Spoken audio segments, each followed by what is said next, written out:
बायफामोन जोंहा माने आङो मामिखौ भिडिअ बानाय होबाय थानायखौ मानसिफोरा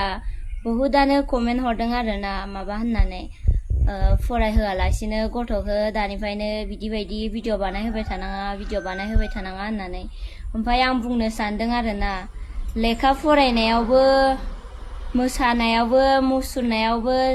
सोबावनो माने गथ'खौ आखा फाखा खालामनांगौ मोनसेल' जायाना थं थं जोंलाय माथो मोनदों दा जोंथ' फरायनानै मा मोनखो जोंथ' साख्रि मोनाखैना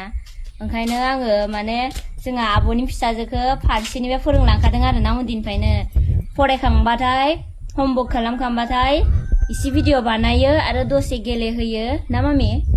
आरो दानिफ्रायनो खामानि सोलोंखाजोबनांगौ ना मोनसेल' थं थं लाइनजों थांबा जायाना बिफामोन माने उनाव जासिगोन फरिखा एग्जामबो जाखासिगोन ना मामि ओंखायनो माने नोङो मोसानायावबो ध्यान हो फरायनायावबो ध्यान हो सोबावनो गोसो हो दे मामि मोनसेयावल' गोसो होजाया ना मामि जेरावबो आखा फाखा खालामखानांगौ आरो जोंहा दा दैज्लां मोनबायना दैज्लाङावबो जोंहा माइ गायसिगोनलाय ना नोंनाथ' स्कुल बन्द जाखासिगोन नालाय दसे फरायखांबाय ओमफ्राय माइ गायहैबाय नामा ओंखायनो बिफामोन आरो आब'मोन नोंसोरबो मोनसेयावल' फोरोंनाङा गथ'फोरखौ माने दानिफ्रायनो मोसानो मुसुरनो उन्दैनिफ्रायनो फोरोंलांखा फरायनायाबो थांफाखायो लोगोसे ना मा बुङो बिफामोन